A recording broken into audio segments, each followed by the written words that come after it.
Welcome your backup plan tribe to this week's podcast on mental health. What an exciting topic in 2020 and looking forward into 2021. My name is Tina Ginn. If you are new here, welcome to our channel and our podcast. I am an emergency preparedness coach, a best-selling author, a financial expert, and an app developer of Your Backup Plan app. And I'm located here in Vancouver, BC. As you can see, we still have snow outside from yesterday. We post step-by-step tutorials, sometimes current events in the news, tips and tricks from our weekly interviews, and whatever else I feel like posting. I interview real life people with their real life stories each and every week on our podcast and our YouTube channel. If you haven't liked, shared, and subscribed and followed our channel, please do. We love you to come and get included into Your Backup Plan tribe. Your Backup Plan app puts your life in one place in preparation of any unpredictable circumstance while taking the painful aftermath out of any tragedy.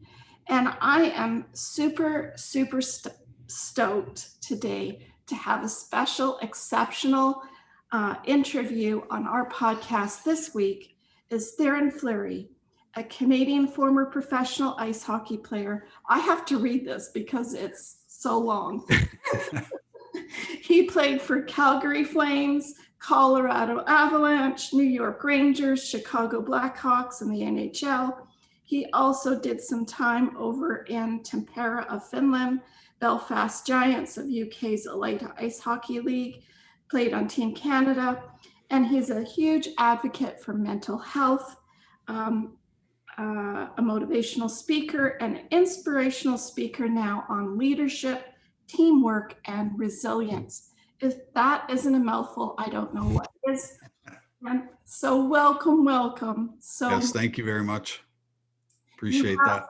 You have a huge story that I want to get out there to each and every one, especially now with our issues that we have with mental health. Yes, it's definitely a top of mind topic, that's for sure. You know, I've been extremely busy over the last 11 months helping people, you know, with different problems and different issues, people reaching out to me. And, you know, it's such a blessing to, you know, sort of be in this space and, you know, having had my own struggles and my own journey of trauma, mental health, and addiction issues that, you know, it's great that people look to me as being sort of a safe person or safe space where they can, you know, come and talk about whatever they need to talk about, because I really believe in the process of healing. You know, that's the first step, is finding your voice and putting a voice to your pain and suffering, because, you know, you need to release it. And, you know, and being a listener in this space, you know, I think is really important, because, you know, when people come to me, there's never any judgment. You can't tell me anything that I haven't already heard or experienced, you know, on my own. And, you know, we always say, I'm going to love you until you can love yourself, you know, and that's, I think, probably the biggest battle with people who experience, you know, whatever type of trauma it is in their life, physical, emotional, spiritual trauma, is, you know, you tend to look through a different lens at yourself. You know, you tend to look at yourself in the mirror differently. And I would say the majority of people that I work with, you know, have a couple of these traits, which is, I'm not good enough and I'm not lovable. And so what I've learned about my own journey, my own experience was, you know, after my sexual abuse ended with my coach, you know, I took over the abuse and I abused myself. And, you know, the way I was 14 to almost 17 while that happened. I was raped 150 times by a coach and confidant. And, it really set me on a different path, dealing with the emotional pain and scars that were left behind from that experience. And so I used, addictions as a way of coping and numbing out from the emotional pain that I was experiencing. And, that led to all kinds of mental health problems and issues, and the alcohol and the drugs and the food and the sex and the gambling and all these things were great medicine to, numb out from, uh, those negative feelings, which is what I was feeling, for the majority of my life. And by sharing my story, I really found the true purpose for my life. And then, all of those negative experiences and all that adversity that I faced as a young person, it all made sense, Mhm. that I now look at it as, those were truly gifts in my life. They certainly didn't feel like that when I was going through it, but to have come out on the other side and now be looked at as, like I said, the person that listens, the person that has no judgment, and I'm just here to help you or guide you through the process of your own healing journey. But what happens on the other side is, I get as much healing from those people that I work with than I'm actually teaching them. So it's kind of a neat process. Well, it's a win-win because you're getting something each time from other people and you're giving as well. So that's Yeah, really cool process. yeah, it's been amazing, and I would have never thought, after having a pretty amazing professional sports career, that I could move into a totally different space and be just as effective off the ice as I was on the ice. For sure. And, a lot of celebrities, this isn't just around celebrities, but we see it quite often in higher level competing people that want to achieve either in music or business or Hmm. um, comedy, um, hockey, whatever it might be, Yep. probably even baseball and everything else. Yeah, for sure. Well, Um, it's um, this is a societal issue, and whatever uniform that you wear on a daily basis, I would say everybody has challenges. Everybody faces challenges. Everybody has trauma in their story. And, you know, you can either accept the trauma, or, you can move beyond uh, the traumatic experience. And when you move through that experience, it's only going to make you a better, stronger, wiser, amazing person. And I really think that's why the universe gives us these challenges, is because, first of all, they know that we can handle it. And then secondly, when we move through it, then we become this beacon of hope for other people, that they too can achieve success despite the fact that we've had this horrible experience. yeah, these struggles that seem to continue for you because just one just rebounded off the other. Yeah, it was just accumulation of different things. And um, Your dad was a major hockey player as well. I guess that had a big influence on your ice time and yeah, your for sure. My dad was an incredible athlete, and didn't matter what he did, whether it was playing hockey or baseball or pitching horseshoes or whatever it was. He was just a really, he's 80 years old and he still plays golf, and he still hits the ball amazing and still plays a good game of golf. And so he's he's been really, an inspiration. He's an entertainer, and he still sings all around Calgary here, because he lives out in High River, Alberta, in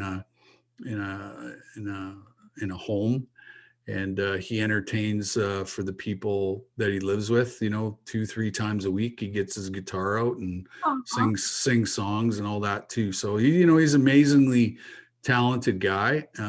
He's been sober now for 35 years, and he goes, I think, twice a week to his 12-step meetings, and he's involved in the church, and he's just a really cool guy, and he tells a good story, and I enjoy having the opportunity to have him close to me, and we do get to spend a lot of quality time, not only with him, but my sons. My two boys are big golfers as well, and so we spend 3 or 4 times a week on the golf course together, and that's quality time that you just can't describe. Those are excellent memories, that's for sure. Hmm. Yeah. True bonding other than fishing. Yes, absolutely, for sure. Or a game of good football, which an 80-year-old I don't think could do that. Yeah. Exactly. Yeah. Yeah. We were always involved in sports. Our whole entire life was built around sports, and I always say everything I have been given has come from hockey or sports, and like I said, it instilled some great morals and values in me that I carry near and dear to my heart still to this day. Um, did you spend most of your time in Saskatchewan then? So I was born in Saskatchewan, and because my dad was sort of a hired gun, hockey wise, we moved around a little bit when I was a kid. So I was in Saskatchewan for maybe 6 months, and then we moved out to British Columbia, to Williams Lake, BC, where my dad was playing senior hockey there. And then shortly after that, we moved back to the prairies. We settled in Manitoba, in a little town called Russell, Manitoba, which I spent. I was there from age 6 to 15 when I left home to pursue my dream of being a professional hockey player. And so, and then I moved to Winnipeg when I was 15. And the year I was in Winnipeg, our team got sold to Moose Jaw in Saskatchewan. So then I moved to Saskatchewan, and I played 4 years with the Moose Jaw Warriors, which was an incredible experience, and a really great hockey town. And the fans were amazing, and I still have lots of really great friends who still live there, and whatnot. And then came to Calgary in 1989, and was here until 98, when I got traded to the Colorado Avalanche. And then I went to New York for 3 years, and then finished in Chicago. So, and now I've been back in Calgary now, I think for, got to be 15 years now. So all my kids live here. I have 4 kids, 2 girls, 2 boys, and Nice. we all live in Calgary. So I think going to a Blackhawks game in Chicago was the most amazing experience. Unbelievable, isn't it? Yeah, it's electric.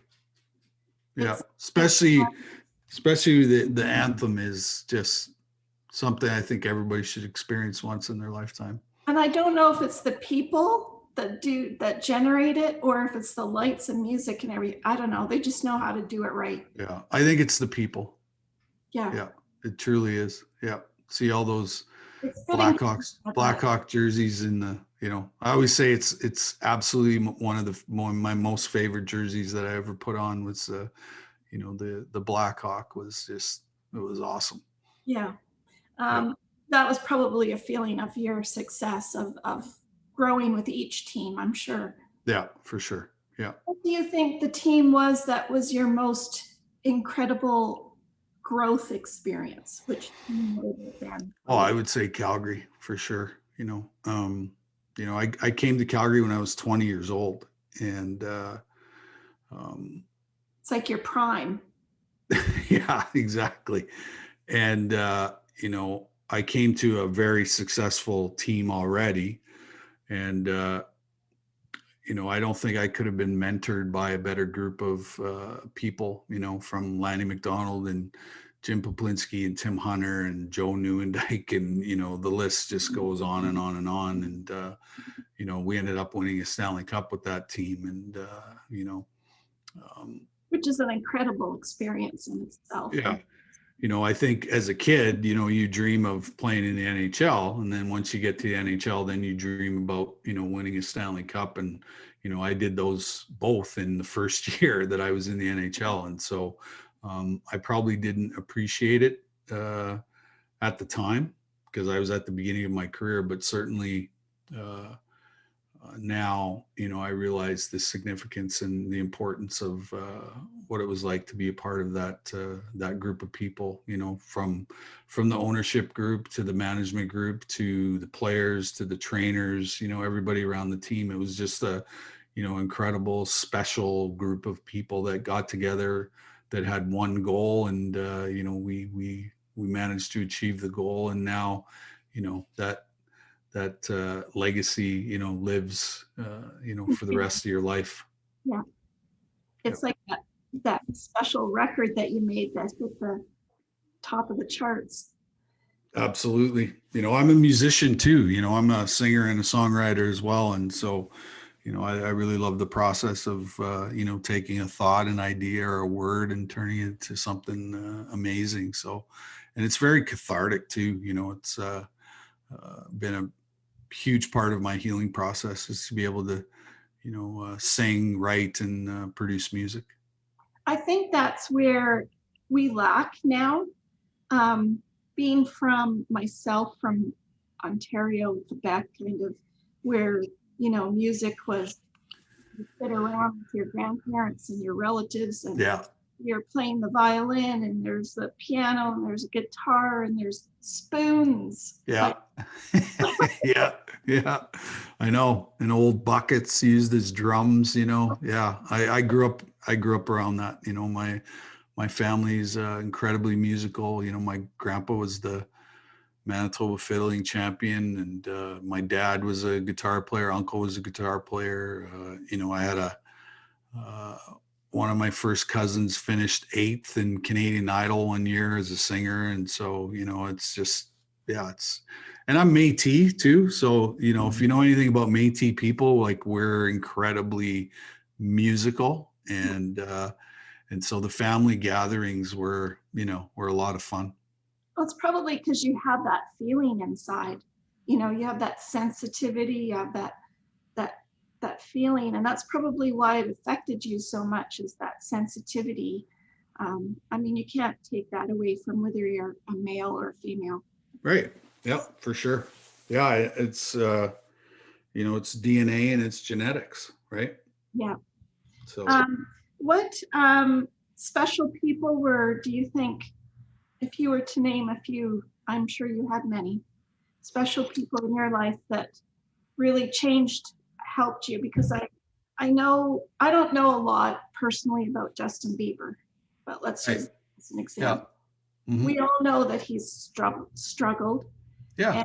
and he seems on the way to repair now, and Yeah, yes, and I'm sure it's a roller coaster. for sure. Yep, for And when sure. you're in the fame light, it's probably even harder Yeah, than. for sure. Yep. Because people expect you to act a certain way, but I always say I put my pants on one leg at a time, just like everybody else. And um, uh, even though I was ultra talented and super, motivated, I still had lots of struggles, and, but I think that's part of life, and I think that, um, the universe has a plan for us. And, I think that everything happened in my life happened for a reason. And, I think the times that I was probably in my worst space were times when, the universe was trying to teach me something. And I don't until like I, lessons. what's that? I don't like those lessons. Yeah. But, I think it's part of,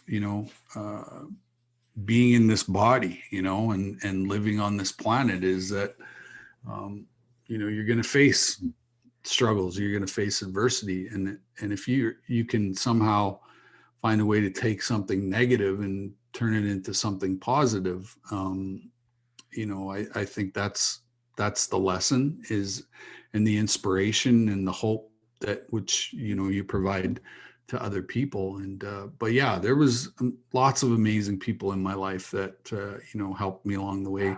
And they showed up always just at the right time, when I needed it. And so that's why I always believe that the universe has always had a bigger plan, for my life, because, I don't think anything happens by coincidence. I think it happens for a reason. And, there's certain people that come into your life because they need to teach you something.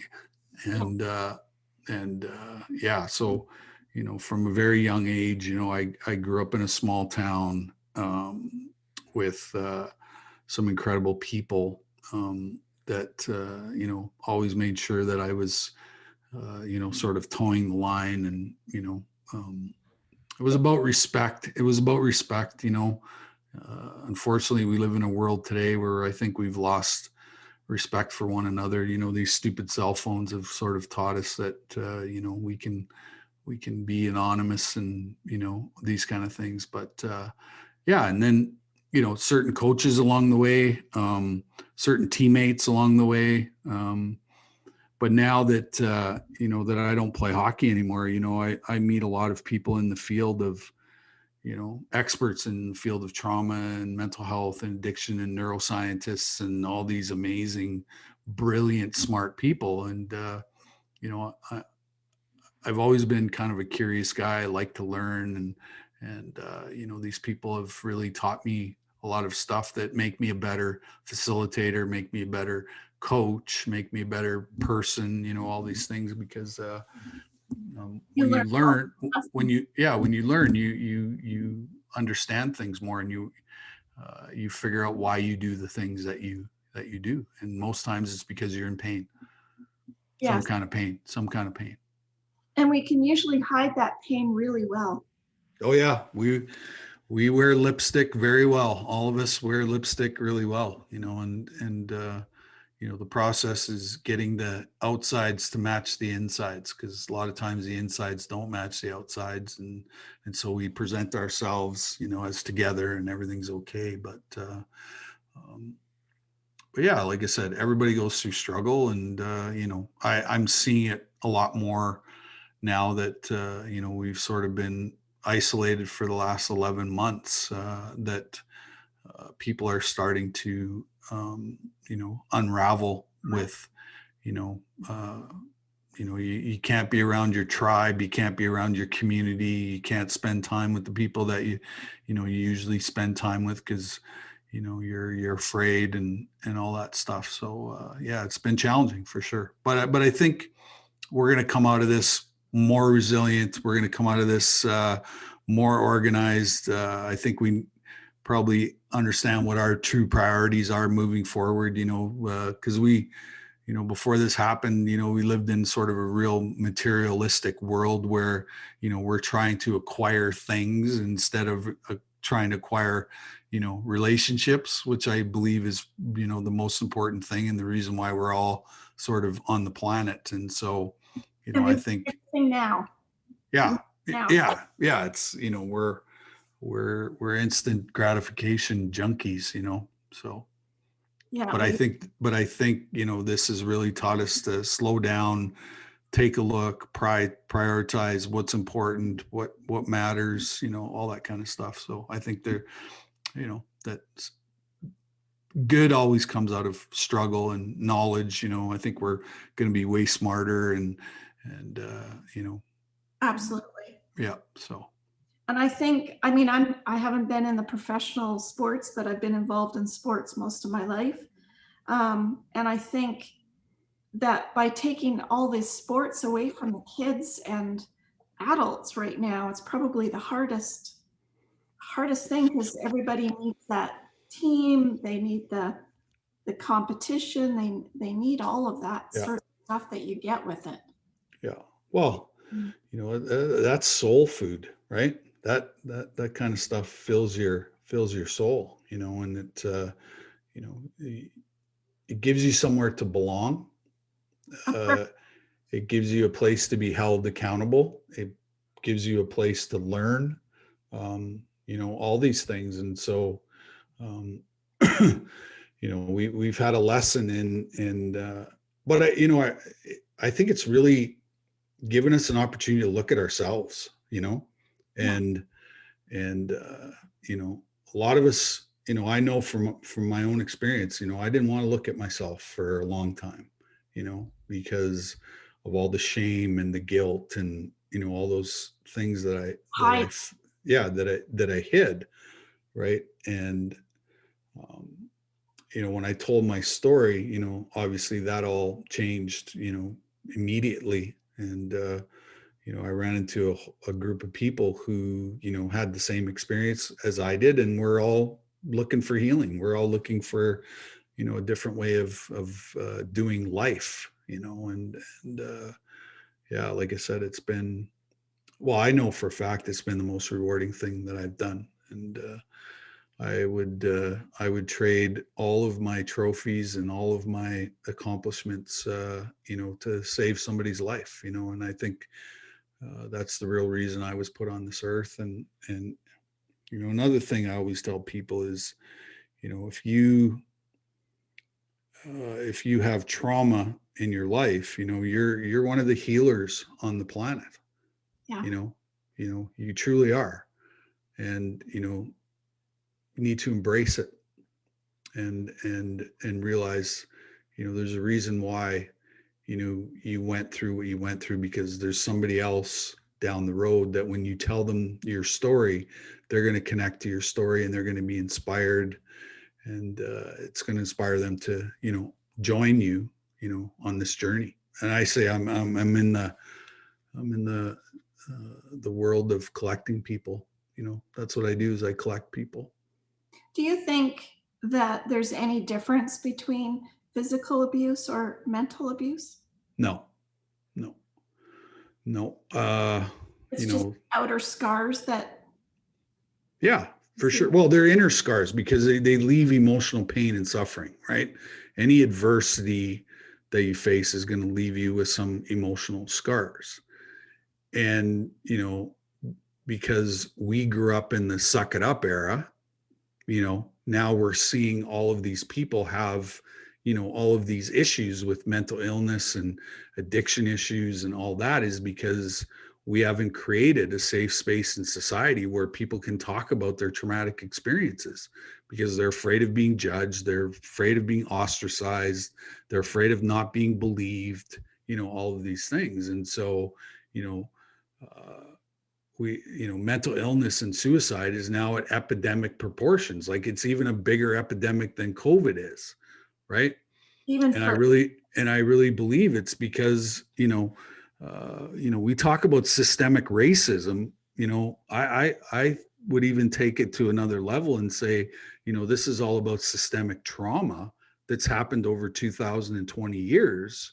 And now, we're in a situation where it's very easy to portray, all of these negative emotions. And if you know anything about epigenetics, if my great grandfather was in the war, well, he passed down that gene that I carry around with me, right? So, I believe that trauma is at the core of every single issue we have in society. And until we acknowledge it, until we create a safe space, we're caught in that sort of proverbial trauma loop that we keep playing over and over all the time, until we actually step in and say, you know what, I'm sick and tired of being sick and tired, and I'm gonna change this. Do you think coaches have been changing over the years? Because I know that, like we talked about before, coaches before was, suck it up, do what you're told. Yeah. What I Well, it's all based on the military model, right? They strip you down to your, to your core, and then they build you back up again, right? That's the old coaching mentality. And obviously over generations we've seen that sort of dissipate. But there are still those old school people that are still around, and it's because they haven't dealt with their trauma. That's why they're still sort of stuck in that, in suspended animation. And it's people like you and I who said, I have some trauma and I need to deal with it. And, it's really helped me become a better coach because I have a lot more compassion. I have a lot more empathy. And, because I've, done research for 15 years, traveling around and speaking and doing workshops and, doing individual coaching, is I've learned that the best leaders and the best coaches are people who do have compassion and do have empathy, and are there just to help in any way that they can. And so you know uh, if I would have got into coaching after my hockey career, it would have been completely different than the way that I coach today. Yeah, So because of the influences you had from playing. yeah, absolutely. Like, I sort of came into the league when it was still old school, it was like play hard on the ice and play hard off the ice. That was the mentality. And now, having gone through my own healing journey and my own healing experience and telling my story, and then being a facilitator in this space, I don't think you can do this work if you don't have compassion and if you don't have empathy. It'd be really hard for you to create um, a place where you're sort of in demand, Yeah, right? yeah, And that when you do show up, you're going to have a significant impact on somebody who's sitting in your audience listening to your story. Or you're dealing with different topics in the trauma, mental health, and addiction places. If uh, if it's still all about it's going to be really hard for you to have an impact and to be able to inspire other people. do you think it's different now, being a female, like a coach to a female player versus a male player? I don't think so, because I think that women in sports has been slowly making its mark, and that we are acknowledging the fact that women can have a significant impact, in sports. When I went to New York, we had a psychologist who was a lady, and she was absolutely incredible help for me during that time. And I have a tremendous amount of respect for her and how she you know was kind of a pioneer and stepped into that space and really took up space. And I know that she has helped a lot of professional athletes become better athletes and better people, because she has a lot of compassion, a lot of empathy, and those kind of things. So it was nice to have that resource, Yeah. uh, as a part of the bigger picture. I think there's a lot of people out there probably under the, what am I trying to say? I'm trying to say that if you're going through an addiction right now, for any listeners, Mm-hmm. there has to be a light bulb that goes off, I think, for you to make that change and that Yeah. you want to. Because if you're not there, then you're not going to change. Is that right? Yeah. I always say, can't help somebody that doesn't want help. Like, I would say the majority of the emails that come in say, I have a son, I have a daughter, I have a niece, I have a nephew, grandkid, whatever, who's going down the wrong path. And I also know that those people that are emailing are enablers. Okay. So they want to fix, the addict or the alcoholic or whatever. And so I quickly email them back and say, does this person that you're talking about actually want help? Right? Right. Because I say to them, if they don't want help, there's nothing you can do to help them, but go take care of yourself. Right? Because the reason why you're emailing me is because the addict and the alcoholic is making you sick. And that's why you're reaching out, because you're in pain and you want the pain to go away. And you think that by curing the alcoholic or the addict, it's going to make your life better. Well, it's not. You have to do the work too, right? Because it takes two people to have a relationship. And if two people are sick in the relationship, it's going to be chaos. It's going to be, drama all the time. Right. Yeah. So what is the light bulb for someone in an addiction? What can make them want to change? A purpose in life? Well, I'll kind of refer back to the statement I just made is, what addicts and alcoholics are really good at is we're good at collecting enablers, right? We collect them because the more enablers we have, the longer our behavior can last, because they're going to pick us up, dust us off. Oh, it's okay. As long as we apologize, they sort of feed into that. But what happens is we eventually make those enablers sick. And so they have to take care of themselves. And eventually we blow through all the enablers. And then we're left, to our own defenses. And I think that's the point where, we realize, holy cow, like I have nobody around me. Why is that? Right. And so you sort of hit the proverbial rock bottom and you have a choice to make. Am I going to live or am I going to die? Right. And I would say the majority of people want to live. And because they want to live, that's the change that needs to happen. And when you decide and ask for help, the day I asked for help was the day that I saved my own life, was the day that I asked for help. And thank God somebody was there, when I reached out with my hand and said, I can't do this anymore. And, and then I started down that road and down that path. And then I started to feel better and I started to get back some confidence and all these things. And then I just wanted more and more and more of it. Right. Yeah. Because I lived in chaos and drama. Like chaos and drama were, my fuel. Yeah. But that gets old and that gets exhausting like really fast. And so, it's about serenity, right? It's about peace. It's about joy. It's about happiness. It's about love. Great relationships. Yeah. Right. But if you don't love yourself, you can't be in a relationship with somebody else and love them if you don't love yourself. And, that's been my experience.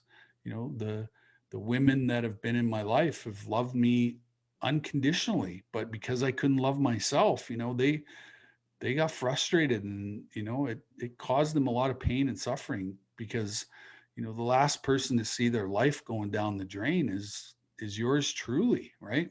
Yeah. We always think that, everything's fine and, we're sort of, doing, we're doing well, but, but because we can't look at ourselves in the mirror, how the hell can we see, what is actually going on? Do you have a hero in your mind? Yeah. Every single person that comes up to me and says, me too. Those are my heroes, right? Those are my heroes. And it impacts everybody in so many different ways. Yeah. Yeah. It's, and no one can hide from it, no matter how much money you have or you don't have. But it Well, seems to me that the smaller little towns where you had that community was probably a better environment. for For, sure. Yeah.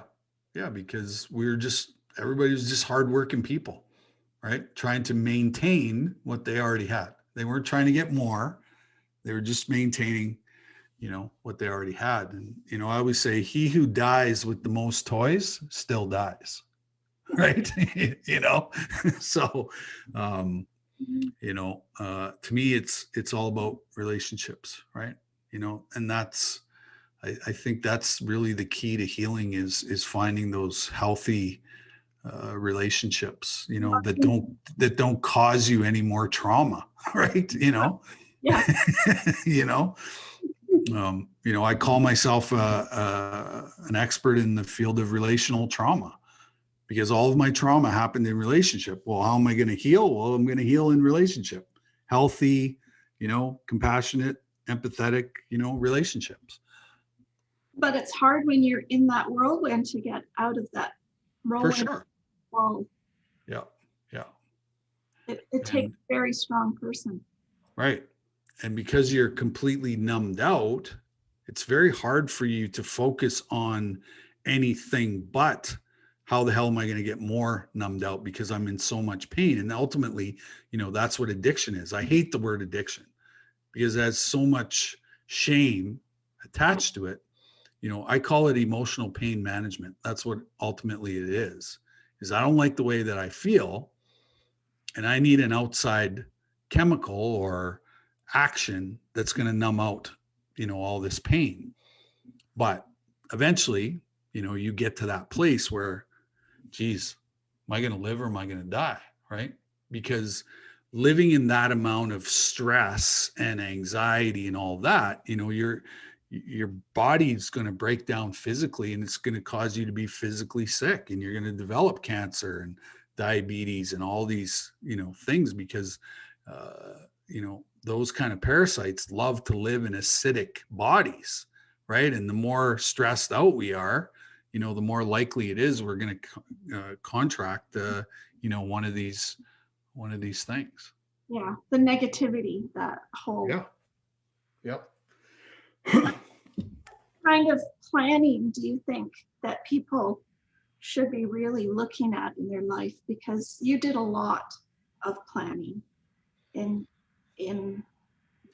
But you know what? I don't think it was conscious on my part. I think it was unconscious. Um, like I said, the universe had a plan for me. And the only time the plan went sideways was when I was running the show, right? And 15 years ago, when I hit my knees in the washroom and I took my last drink and snorted my last line, I surrendered to the universe. And I said, I can't do this anymore. I don't want to do this anymore.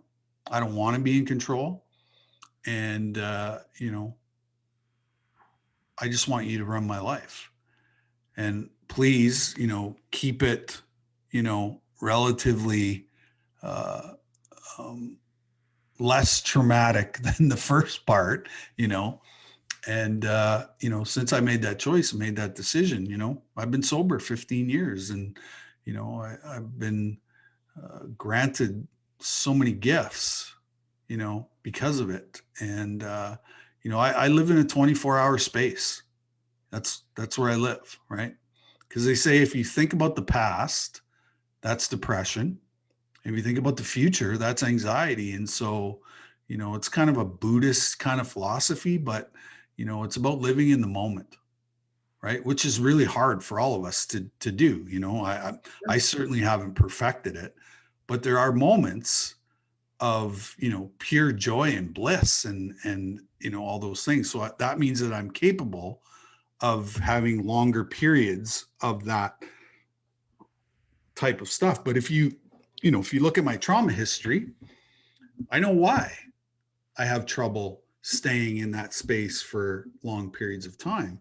And so, you know, like I love therapy. I love being in this space, learning about myself and, you know, acquiring more tools, that'll help me, get to that place where, I have 10 minutes of bliss, 30 minutes of bliss, and move in and out of that space, right? I think our minds want to know the future. Our minds want to have to know the Yeah, well, material it's part. that's our survival Yeah, mechanism, right? And so, if you can live in your heart space, that's where you want to be. You want to be in your heart space, right? Because your brain is wired for survival, right? And so if you can sort of disconnect from your brain and live in your heart space where all the compassion and the love and all these awesome things that you need, that's the space you want to be in. But it's hard to get into that space because of external messaging and especially what's going on in the world today. It's hard to look into the crystal ball and find hope right now, right? yeah, And that's why we're seeing a significant rise in the suicide rates. Is when people lose hope, that's when they take their own lives. And so if yeah. you Higher overdoses too.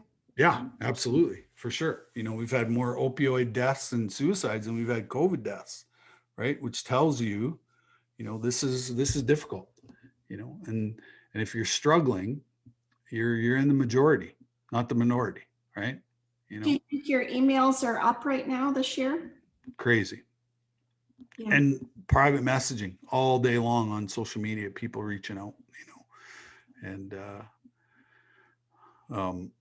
I know how important it is to respond, because Yeah. I think the response is the most important thing. Oh shit. Theo He- Fleury actually cares. Theo Fleury actually cares. You know, I know how busy he is, and he reached back out, and that gives people hope. That maybe delays the inevitable, right? Mhm. Maybe says to them, wow, somebody does actually care. Yeah. There is somebody out there who cares. There is somebody out there who's willing to help me, right? And so, yeah, and I've become way better at managing all that. I think at the beginning, I thought I could fix everybody, and that was because of my codependent tendencies. You know, I was an enabler first before I was an alcoholic, right? Because I grew up in an alcoholic home, and I was always that guy that tried to keep the peace between my mom and dad when they were going through their own stuff, right? And so I thought I could fix people, but being around for 15 years, I can't fix nothing, right? All I can do is be there for people and listen, right? I think as women too, we feel we can fix people, For sure. Yep. Absolutely. but we Yep. don't ever have any, Yeah. there never is anything good Mhm. that comes out of that. Well, that's what I told my wife. I said to her, I said, when we first got together, I said, if you think that you're going to fix me, I go, we're going to have a problem, you know? And I said, I'm not here to fix you either. But you really drew it on the line of the table there, right up front. Yeah. But I would have never said that, without any healing and Yeah. any self-reflection, right? I wouldn't be able to say that. I No. just would have got into the same, relationship that I was in before. I think the first sign of just having a friend that I've watched with alcoholism, I think the first sign of change is probably recognizing what you're doing, what you're actually doing. Yeah. Yeah. There's no question that if you can't see it, you can't change it. No.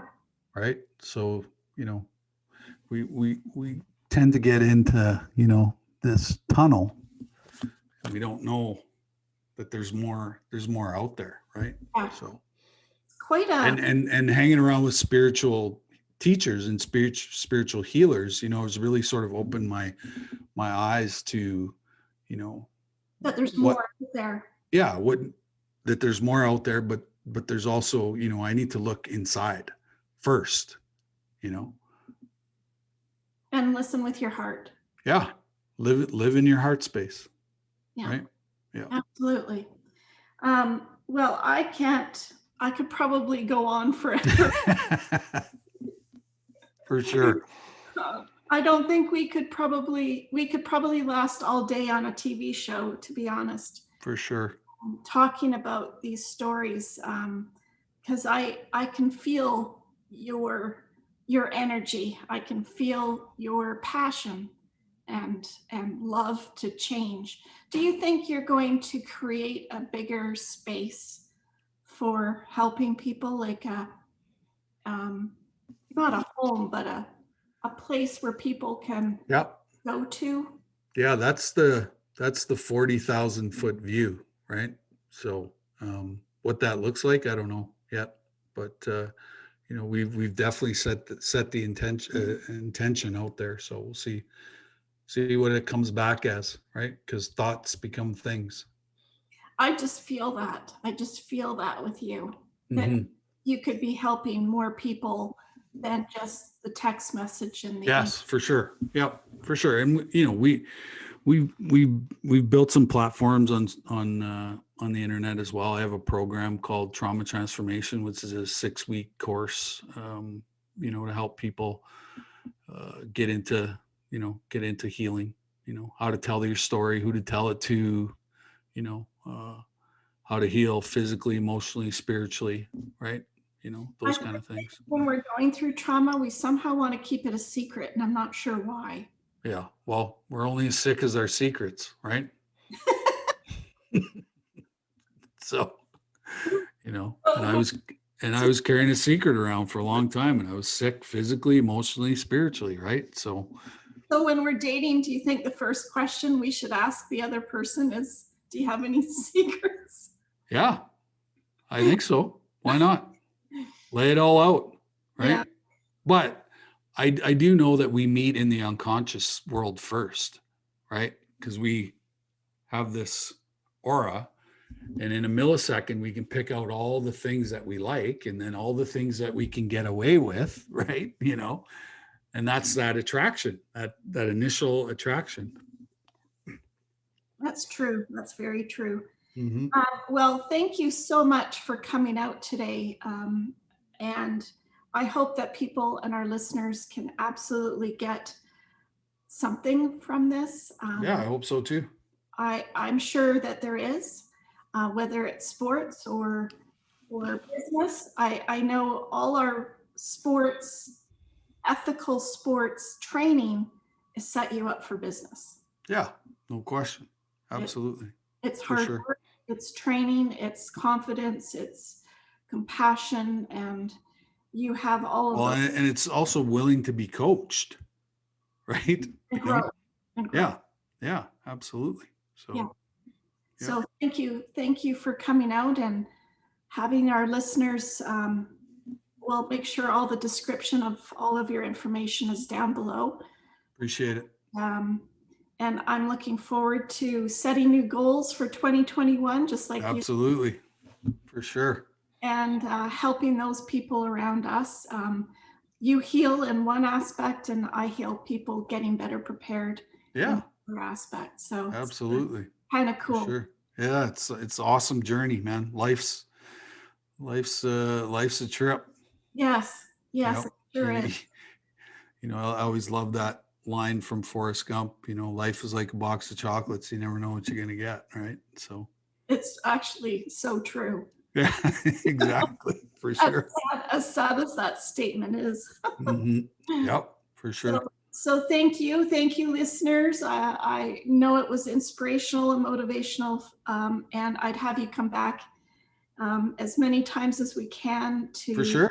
your story, and get out there to tell people and help others and help our listeners, and they can pass it on to people that they love and care about, that they think they could help. 100%. So Appreciate it. thank you so much. And I always end with a Carol Burnett, only because of our generation. So Yep. I hope that we've inspired and motivated you. I really appreciate each and every one of our listeners. And I'm so glad we had this time together just to have or sing a song. Mm-hmm. Seems we just get started, and before you know it, comes the time we have to say So long. So Awesome. thanks everybody. Thank you. Thanks Yes. for listening. Bye. Thanks, Tina. You're welcome. Stay safe, wear a mask, wash your hands. Absolutely. Here's to 2021. Cheers. Thanks. Okay, bye. Bye.